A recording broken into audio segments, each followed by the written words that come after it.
canvas tote at Paris Fashion Week.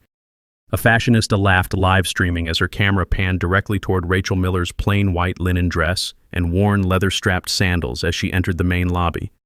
Did she get her inspiration from an organic bakery? A stylist muttered while snapping a sneaky photo and posting a mocking story. When Rachel asked for directions to the VIP section, the ticket checker scanned her from head to toe, then said coldly, "Please proceed to the overflow area." The main seating is for actual guests. No one in the room knew. The woman they had just mocked was the wife of a billionaire and the owner of the entire haute couture empire. Someone nearby snickered, raising a phone to film the moment. A group of bright-lipped fashion bloggers gathered in an arc, each dressed in jewel-studded gowns or impossibly high heels, whispering to one another, "Who invited this one?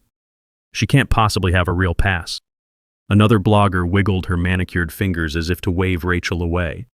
The lights in the grand corridor were harsh, reflecting off marble floors. People jostled, glancing at Rachel as if she carried an unpleasant smell.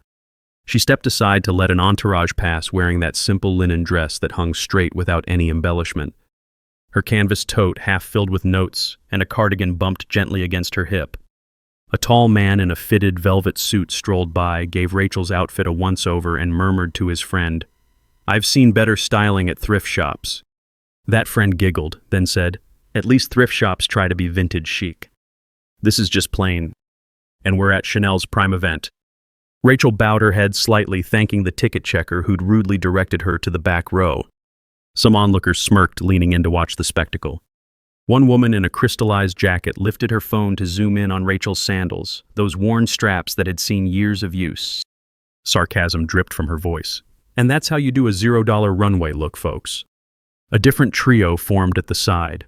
One flamboyant stylist wearing oversized sunglasses, a flamboyant makeup artist with neon pink hair, and a journalist who boasted about writing for the biggest fashion magazines. They turned their attention to Rachel with the curiosity of hyenas. The stylist tapped her phone, whispered, "#failed minimalist." Or maybe #lost tourist. "I can't decide." The pink-haired friend cackled. "At least minimalism can be elegant if done right, but this is just a cheap linen sack." The journalist raised an eyebrow and said, "She wants to see the VIP lounge." "That's for real guests, dear, not for freebies who slipped in through a side door." A few heads nearby nodded, wearing that same sneer. Rachel, standing a few steps away, held a small paper invitation in her hand, given to her by an old college friend who worked backstage. But she didn't hold it high or demand attention. Instead, she slipped it back into her tote as if deciding not to wave it around. The stares intensified. More cameras angled her way, capturing the odd one out. A sudden hush fell as a celebrity arrived, someone famed for pop hits and outlandish outfits. Rachel stepped aside again, letting the crowd surge forward to greet the star. She remained in the background, face calm, ignoring the sneers that pinned her as an outcast. Behind the row of photographers snapping pictures of the celebrity, a tall woman with a tight silver dress approached. She wore large designer sunglasses even indoors, her hair styled in a dramatic updo. She spotted Rachel's tote and wrinkled her nose. "Sweetheart, you're at Paris Fashion Week, not a farmer's market. Did you forget your actual purse at home?" Rachel's gaze flicked toward that woman for just a second, then lowered to the polished floor. No retort came, just that faint tilt of her chin as if acknowledging the barb. The woman took a mocking step closer, brandishing an expensive perfume in her hand. She asked with a syrupy tone, "Or do you think real accessories aren't worth the trouble? Must be fun to wander around clueless."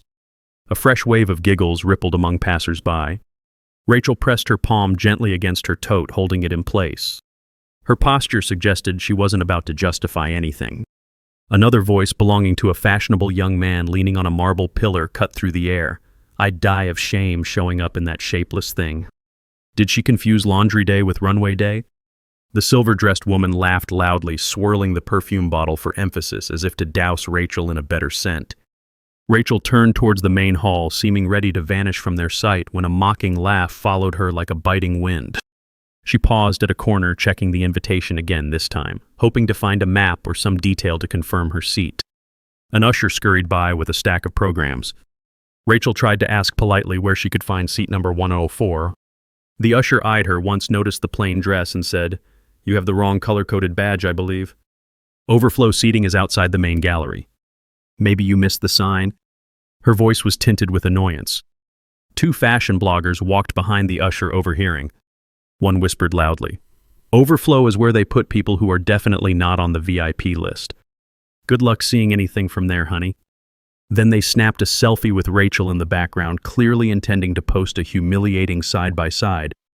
Rachel set a hand on her lanyard, confirmed the seat number on the paper, but the usher shook her head and repeated, "That's for official invites. Your seat must be in the back. You'll find it eventually if you follow the general admission signs." The tension in the air was thick, as if everyone around was complicit in establishing that she didn't belong. Rachel's fingers curled around the edges of her invitation, her posture stiffening for a moment. Then she made a small, nearly imperceptible bow to the usher as thanks stepped aside and walked deeper into the corridor. A glimmer caught her attention from a full-length mirror leaning against one wall. It reflected the swirl of haute couture shimmering gowns, men in tailored suits, women with elaborate hats.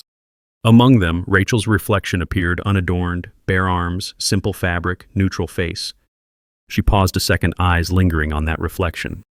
In a quiet flicker of memory, an older woman's voice echoed from a different time. "Your strength isn't in the dress you wear. It's in how you stand when people underestimate you." A faint, subtle shift of Rachel's expression suggested that memory carried both comfort and sadness. Then she turned away, rejoining the crowd. Another man with a gold lapel jacket hissed to his companion, "Look at that. No makeup, no brand logo in sight. She must be from some charity group. Or maybe a clueless intern." The companion snorted. "Even interns dress better. I'd be ashamed if I had to invite someone like that." Rachel slipped past them, heading for a less crowded corner. She noticed a small sign that read VIP reception, but an attendant with a clipboard stepped in her path. "Sorry, madam, but the lounge is restricted to certain pass holders." His gaze traveled from her dress to her sandals. "Your pass is obviously not for that zone. Please wait in the general overflow." That last phrase, general overflow, was repeated with sneering emphasis. The humiliations kept stacking. She accidentally brushed shoulders with a tall model adjusting the train of her gown. The model jerked away, exclaiming, "Careful. That's couture you almost wrinkled." Another stylist joined in. "That linen might leave lint on the sequins. Next time watch where you're going." Rachel offered a silent nod of apology. The stylist snickered loud enough for people around to hear. "We should start a new show, Paris Fashion Don'ts." She'd be front row as the example of everything wrong. A ripple of laughter followed. Moments later, Rachel attempted to locate the refreshment area, maybe to stand aside with a glass of water. She found the bar lined with glamorous individuals sipping champagne from delicate flutes. She stepped up, gave a polite smile to the bartender. But a group to her right blocked her access, ignoring her presence. One of them, a heavily jeweled socialite, cocked her head at Rachel and said, "Are you sure you can afford a drink here? Or is water on the house?" The bartender caught that remark and raised an eyebrow at Rachel's simple attire, then offered a dismissive nod. Rachel lifted her hand in a small wave as if to say never mind, and walked away without ordering anything, leaving the socialite to smirk into her glass. The worst came when a PR manager from a major fashion label, recognizable by her headset and frantic manner, rushed by, almost colliding with Rachel. The manager frowned, eyes scanning Rachel's outfit from top to bottom. "Where's your brand ID? Are you part of the staff or what?" she demanded. Rachel quietly shook her head. The manager sighed dramatically. "Then you're clogging the backstage corridor. This area is for sponsors, designers, or at least legitimate press. Go stand with the spectators if all you want is a glimpse." A pair of stylists holding garment bags paused to watch, snickering. One dropped a mocking line. "Maybe she's just searching for a free place to sit. Or snag a free bag from the gift lounge. People like that always want a handout." Another replied, "The gift lounge. She'd probably load that canvas tote with freebies. No sense of shame." Each word pierced the air, subtle but cruel. Rachel's hand tightened around the tote strap. She gave a slight bow again as if to show she meant no trouble, then turned away, letting them pass. The PR manager shook her head in exasperation, hurrying off and muttering, "I can't believe the riffraff we have to handle." Finally, she found an empty seat in the far corner of the main runway hall. Not even a real seat, just a foldable chair perched behind the official rows. She settled there out of the direct line of the runway, overshadowed by a decorative pillar. Nobody greeted her. Photographers bustled up front, adjusting their lenses for the first show. Rachel sat still, her shoulders straight, her eyes watching the flurry of couture glitter across the stage. A handful of high-profile attendees trickled in, escorted to front-row seats. People in that row wore expressions of bored indulgence, ignoring the hush of excitement that gripped the lesser seats. Rachel noticed one starlet in a gold-sequined gown who stared directly at her for a moment, then whispered to her companion. They both erupted in quiet laughter. A flash of disappointment crossed Rachel's face, but it vanished as quickly as it appeared. She simply folded her hands in her lap, the canvas tote resting at her feet. A beep on someone's phone signaled a new story posted. Across the aisle, a well-known influencer scrolled her feed, found the post mocking Rachel's organic bakery look, and cackled. She showed it to her seatmate, who responded with a wry grin. At least she's consistent. She didn't even attempt a handbag. Brave or clueless. The lights dimmed slightly, signaling the runway show would start soon. People took their places, hush rippling through the crowd. A group behind Rachel resumed their chatter, talking about who arrived wearing which designer. Then they circled back to Rachel's presence. One voice, crisp with a French accent, said, "I can't imagine how she got in. She must have a worthless ticket or knows someone incompetent." Another voice chimed in, "Maybe she's a blogger who thinks she can expose the shallowness of fashion. That's so tiresome." The first responded, "She'll expose only her lack of style. If she dared step on the red carpet in that linen sack, the paparazzi would tear her apart." The conversation ended in quiet laughter. Rachel kept her gaze forward, ignoring the hush behind her that might have carried more insults.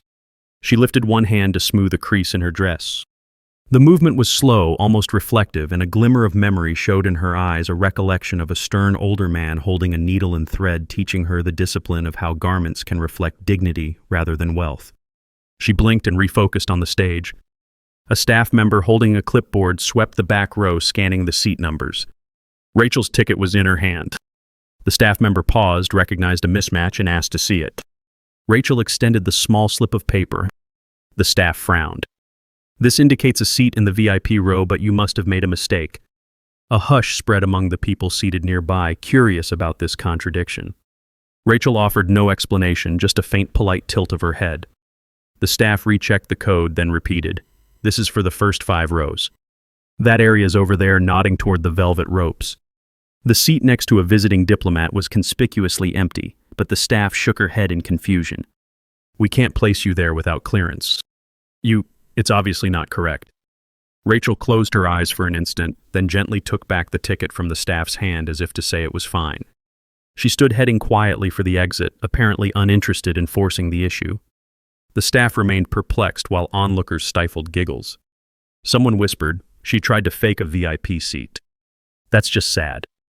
Another responded, "Can you blame her? She's wearing a dress that might cost $30. No wonder she's desperate." Outside the hall, the lobby buzzed with guests eager for the next runway segment or waiting to rub shoulders with designers. Rachel paused near a large sculpture that served as a photo spot for influencers. A cluster of glamorous women finished their group selfie, then turned around and noticed Rachel. One with a fur stole gave a dramatic gasp, pointing to the linen dress as if it were an offense to her eyes. God, do people not read the dress code? This is haute couture week, not the local farmers' gathering. Another woman cackled. Her parents probably never taught her how to dress properly. Or she's making a rebellious statement. Either way, it's cringe. At that moment, Rachel's phone buzzed in her tote. She retrieved it, glancing at the screen. A tiny gesture of relief flickered on her face, but she swiftly placed it back. She started to move away from the row of scornful women when a dramatic squeal halted her. One woman had leaned down to pick up a small cloth that Rachel inadvertently dropped her plain embroidered handkerchief. The woman waved it in the air like a rag. "Excuse me, you forgot your trash bag, ma'am." The group burst into shrill laughter, heads tilting back as if this was the funniest joke of the night. Rachel approached, calmly, took the handkerchief without a word, and offered a modest bow as thanks, ignoring their continued jeers. She turned to leave. Just then a memory threaded into her mind's eye, a younger version of herself standing in a wide, silent hallway lined with ancestral portraits. A tall figure, someone with an imposing stature, telling her she must never brag or lower herself to petty arguments. She recalled how that figure's hand had once pressed a handkerchief into hers, teaching her that dignity could be carried in small gestures. Now in this busy Paris lobby, she clutched that same embroidered cloth, ignoring the stares, and walked toward the exit. The hum of laughter followed her, diminishing as she distanced herself. She passed a table lined with glossy brochures for upcoming shows. A couple rummaged through them, glanced at Rachel and snorted. She's leaving. Probably realized she's in the wrong place. Another bystander added, or maybe security finally escorted her out. Good riddance. Rachel angled her shoulders away from them, heading toward the massive glass doors. The next wave of arrivals breezed in: celebrities, well-known socialites, wealthy heirs. Cameras flashed, capturing each. Rachel ended up wedged near the door, overshadowed by tall men in suits protecting a high-profile actress. A photographer glimpsed Rachel's unglamorous figure in the background and scowled, motioning her aside. She stepped out of the frame, letting them continue their shoot. Whispers abounded. She's messing up the shot. Has she no sense? A staff member in a black uniform rushed forward. Madame, if you're not part of the official event, please stand behind the partition. Rachel nodded, stepping behind a velvet rope. She raised the tote strap on her shoulder, preparing to slip away for good. The final blow came from a young fashion intern who walked by, recognized Rachel from the online mockery swirling in private group chats. The intern sneered. So you're the viral star of Barely There fashion. Maybe next year you can bring a potato sack for even more minimalism. Instead of responding, Rachel bowed her head lightly, an acceptance that words were pointless. She turned toward the exit corridor, each footstep calm, her face pale with composure. Suddenly, commotion erupted at the far side of the lobby. The main double doors swung open in a swift motion. A line of bodyguards in tailored black suits strode in their presence, parting the crowd. People craned their necks. Someone hissed, oh my God, that's Lucas Laurent's security detail. A hush gripped the hall, replacing the sneers with anxious speculation. Lucas Laurent was a name known across Europe, a French billionaire with controlling stakes in multiple luxury fashion houses, rumored to be the silent force behind many iconic brands. He rarely appeared at public events, but when he did, it was big news. Cameras turned en masse. The throng parted, revealing a man in a sleek midnight blue suit. He had a confident stance, dark hair, and intensity in his gaze that spoke of absolute authority. He paused at the entrance, scanning the room as if searching for someone. A wave of excitement washed over the guests, many stepping forward in hopes of greeting him. Rachel noticed the shift in atmosphere. She stood at the lobby's edge, half-turned, ready to exit. But she glimpsed the man's arrival from the corner of her eye. People whispered, "It's him." The mysterious chairman. Others attempted to approach, but his bodyguards politely blocked them. Journalists scrambled, desperate for a statement. A major designer present tried to greet him, calling out, "Monsieur Laurent, so glad you could join us," but Lucas. Laurent brushed past, eyes focused on scanning the crowd. The wave of hush and reverence for this man contrasted sharply with the hostility Rachel had endured mere seconds before. Lucas stepped further in his posture, radiating calm yet unstoppable force. The group of stylists who had mocked Rachel's tote stood near the center, wide-eyed. The woman in silver sunglasses lowered them in disbelief, wondering if she'd get a chance to talk to him. Another influencer leaned in, whispering, "I'll do anything for a photo with Lucas. He's behind half the couture lines showcased tonight." They all tensed, jockeying for a vantage point. He cut straight across the marble floor, ignoring the stares, the gasps, the flash of cameras. A bodyguard tried to direct him to the VIP lounge, but he lifted a hand in a quiet refusal. His gaze traveled through the lobby's edges. Suddenly it stopped on the figure by the exit, Rachel wearing that unadorned white dress, her hair down a tote dangling from her shoulder. She stood half in shadow. A slow exhale seemed to escape him.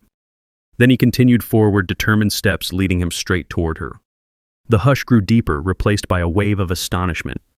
A well-dressed editor from a famous magazine breathed, "Why is he walking that way?" Another piped in, "He must have business with someone." But who stands there? Just that, oh. Recognition dawned too late for them to process.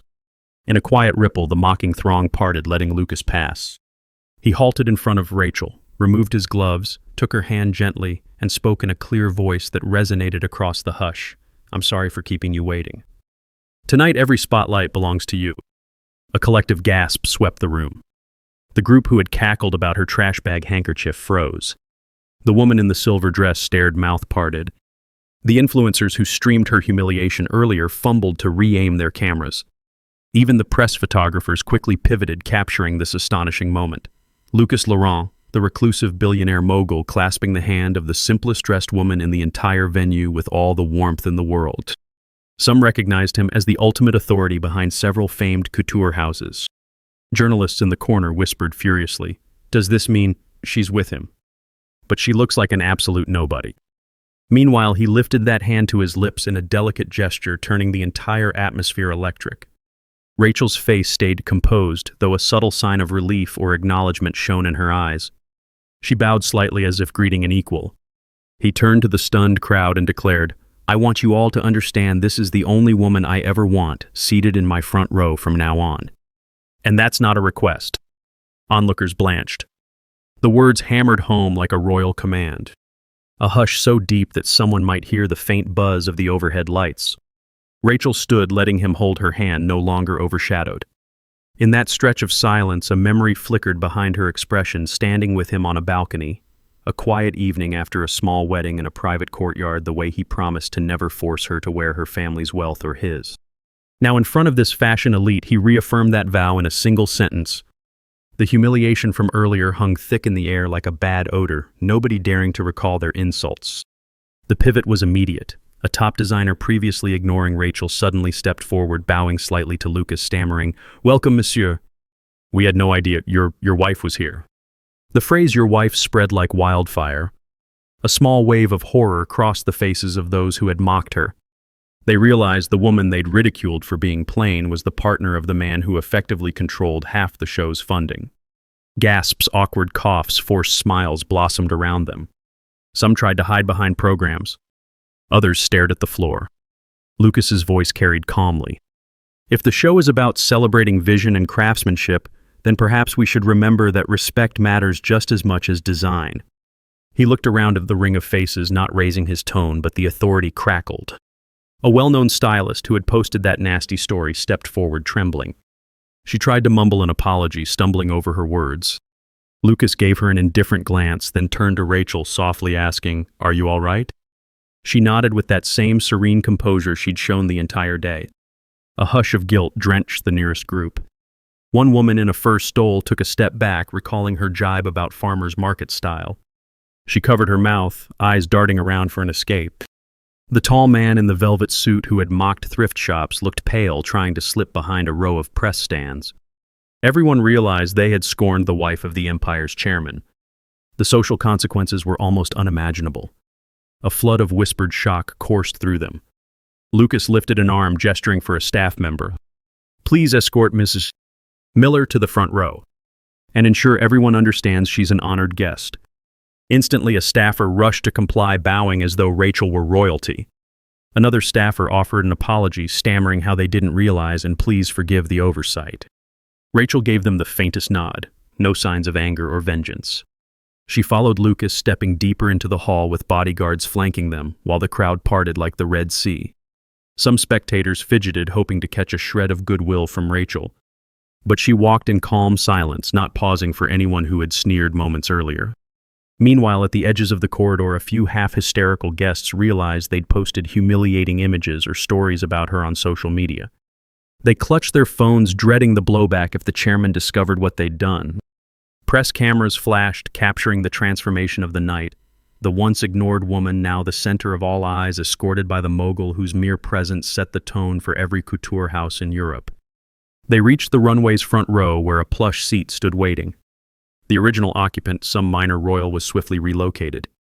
The royal in question, red-faced, offered an embarrassed greeting, recalling how they might have walked right past Rachel without a word.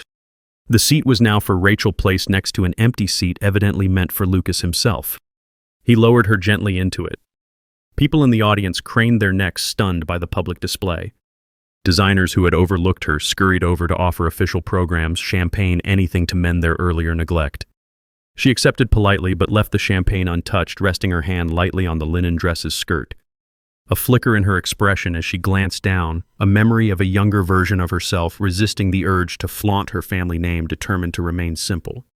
Now that principle had brought her scorn, but also let her stand unwavering in the face of it. Behind them, the large crowd jostled, uncertain how to behave. A wave of hush fell across the runway as the first model stepped out, in a striking ensemble, lights flaring. Yet the real spectacle was how the entire front row dynamic had changed. Rachel sat with her back straight, gaze focused on the model's walk, ignoring the sideways glances from major celebrities who realized they'd dismissed her earlier. Some tried to smile sheepishly at her as if forging a sudden bond. She kept her face composed, only tipping her head if someone truly addressed her kindly. Lucas, seated beside her, placed a discreet hand atop hers, a show of solidarity. Photographers snapped away, capturing every nuance. A few front-row regulars whispered among themselves, "She's the new queen of this show. We insulted her." Another said, "No wonder she was so calm. She's used to carrying that weight." Meanwhile, the linen dress that once seemed a laughingstock now appeared like a statement piece in the glow of Lucas's admiration. The set designers dimmed the lights to spotlight the runway, but the real star for many was the quiet woman in white, unadorned by brand labels but steeped in an undeniable presence. Between segments, the show's organizers came forward to greet Lucas, discussing a potential partnership. He redirected them to address Rachel, saying, "I'd like my wife's opinion on the creative direction." The words "my wife" echoed through the hush, each repetition, a hammer driving in the truth of her identity. The organizers bowed, then nervously sought Rachel's input, stumbling over polite words. She offered minimal responses, small nods, a mild phrase here or there, and that was enough to send them scurrying off to implement changes. Journalists perched a few rows back scribbled furiously, sensing the biggest scoop of the season. Some prepared to gush about a secretly powerful woman with minimalist style. Others planned angles about how she'd single-handedly overshadowed the runway. Among them, a few recognized their own earlier cruelty, shifting in their seats with guilt. At a midpoint in the show, a new wave of designs swept the catwalk. Lavish gowns, extravagant hats, intricate embroidery. Rachel watched attentively, hands folded in her lap. Lucas leaned in, whispering something. Her lips twitched in a barely-there smile, as if she appreciated a private joke. People noticed the hush deepening around them. Then the lead designer, a small, anxious figure, emerged at the end of this segment, greeting the applause. He approached the front row with trembling excitement, addressing Lucas. "We have a final showstopper piece, and we'd be honored if Madame would do us the kindness of unveiling it." Gasps scattered across the crowd. Usually, the unveiling was done by the biggest celebrity or the brand's ambassador. The designer was effectively handing that spotlight to Rachel. The entire row of onlookers realized the significance. Many who had once sneered turned ashen, recalling they'd told that same woman to go find a seat in the overflow. Now she was asked to reveal the highlight of the entire show. Lucas nodded approvingly, then gently took Rachel's hand and led her onto the runway. The audience parted with awe. Cameras clicked in a frenzy, capturing the moment she stood center stage. The overhead lights glowed, illuminating her plainly dressed figure. Designers fluttered around, adjusting a massive gold-laced gown on a mannequin behind her. The lead designer handed her a small cord, instructing that once she pulled it, the final piece would rotate into view. She paused, scanning the crowd. A flicker of memory. The time she stood on a dais as a child, forced to endure a family gala, told to remain silent, while adults boasted about wealth. She pressed her lips, blinked once, and gave a slight tug to the cord. The gown spun gracefully, revealing a shimmering masterpiece of craft. Applause thundered. The designer gestured for her to stand next to the gown. She complied, calm, though a hint of amazement crossed her eyes at the skill behind the piece. Cameras flashed, capturing the linen-clad woman unveiling haute couture. The irony soared above the heads of those who once mocked her for lacking style. Now she symbolized the apex of the show's glamour just by existing and commanding respect. An ecstatic reporter rushed forward with a microphone. "Madame, how does it feel to reveal this final piece? Are you excited about the future of the brand?" The audience hushed, waiting for her answer. She paused, then spoke softly, each word measured.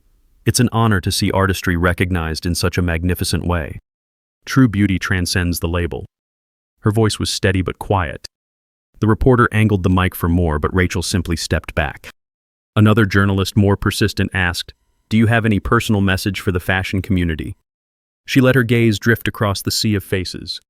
A few recognized the silent condemnation in her expression, recalling the cruel comments. She responded just as softly, "Fashion should celebrate people, not diminish them." Then she turned to the designer and offered a gentle bow, like a tribute to his skill. Applause broke out again, though some people looked down, remembering how they had diminished her not an hour before. Lucas joined her on stage. He guided her aside, announcing to the organizers that from next season forward she would hold a special advisory role in his fashion empire, overseeing ethical design and championing charitable initiatives for underprivileged youths. The crowd, stunned, clapped hesitantly at first, then more vigorously. Journalists jotted notes about the philanthropic angle. The half-mocking crowd from earlier recognized the shift. She was no mere plus one. She was a force with the potential to redirect the entire conversation about fashion. Meanwhile, a handful of lesser VIPs who had participated in the scorn tried to slip away, hoping to avoid any direct confrontation. Some apologized under their breath, leaving behind the strong smell of perfume and regret. Back in the lobby as the show ended, the flood of people parted to let Lucas and Rachel pass. She carried herself the same way as before, unhurried, her tote still in place, her face composed. Lucas placed a hand on her shoulder. A hush fell. He addressed the crowd that remained. "I trust everyone will treat my wife with courtesy and respect from this day on. She's chosen to stay quiet, but her influence speaks volumes." He paused, scanning the group, spotting certain faces that had ridiculed her. They lowered their gazes. The silver-dressed woman with sunglasses approached, trembling, attempting some flustered apology. Rachel offered no harsh reply, just a slight nod, then turned to step outside. The cameras documented every second, the humiliation flipping back on those who had hurled it. Then an unexpected turn. Rachel motioned to one of the camera-wielding journalists, requesting a moment. The journalist rushed forward, anticipating some grand statement. Instead, Rachel quietly asked if the final show's success could generate a donation for children's sustainable fashion programs. The journalist, stunned, said she'd spread the word. The crowd listened, hearing how Rachel wanted the big industry to support creativity for those who can't afford fancy clothes. Applause rippled, this time heartfelt, as people saw her genuine spirit shining beneath the quiet exterior. Moments later, staff members re-emerged with official paparazzi shots. All the tabloids now clamored for her name, Rachel Miller, the rumored secret bride of Lucas Laurent, stepping into the public eye at the biggest event. Some guests lingered, hoping to glean an ounce of favor or a picture with her. But she and Lucas bypassed the temptation, heading toward a side exit. A few from the earlier mocking brigade actually called after them, stumbling over polite words. "We'd love to collaborate, or host you. You see, we admire your approach." Their voices trailed off as they realized their earlier cruelty might be fresh in her mind. Rachel paused, once eyes flicking to a blogger who had posted that humiliating story. The blogger's face turned red, apology on her lips. Rachel gave a small, quiet wave as if acknowledging a change of heart could be possible. Then she continued on, leaving them behind in the swirl of confusion, regret, and newly lit respect. Outside, the night air was cool. Lucas guided her to a waiting car. Cameras flashed, even there, capturing the final departure. She slipped into the passenger seat, linen dress rustling softly against the leather. He followed, the door closing. Reporters pressed in, but the tinted windows rose, sealing them away. The car pulled off into the Paris streetlight glow. In the days that followed, an entire industry reeled from the story of the plain-dressed woman at Paris Fashion Week who turned out to be the empire's quiet anchor. Brands that had mocked her faced internal fallout. Influencers who ridiculed her lost subscribers, fans calling them out for snobbery. The silver-dressed woman found her invites drying up, whispers in private circles about how she'd insulted the chairman's wife. Meanwhile, Rachel's gentle stance became a global sensation, a testament that dignity outshines diamonds. She never demanded revenge or retribution. Her poised silence did the work, revealing who truly lacked class. Some who had slighted her found themselves uninvited from future events, not by her command, but by the wave of public disapproval. Rachel stayed with Lucas in their Paris suite for a few more days, quietly championing philanthropic deals aimed at local schools, insisting on programs that taught design to underprivileged kids. The press hungered for interviews. She gave only one short statement, urging the fashion world to embrace empathy and creativity for all. Then she vanished back into her private life, linen dresses, and all leaving behind a legacy of humility that overshadowed the cruelty she endured. She never changed her attire. She never raised her voice. Yet all the mocking eyes lowered when they realized her radiance was beyond any brand. And in that hush, an entire crowd recognized the silent, unwavering power of a woman who lived by different values. If this story resonates with something deep inside you, if you've ever stood quietly while being judged, know that your own presence can be stronger than their insults. Please remember to like, share, comment, and subscribe so more souls can find courage in her story. Let it echo that true worth is found not in the label on your dress, but in the soul that refuses to bow to shallow expectations. And if you carry that spark, nothing can take it from you.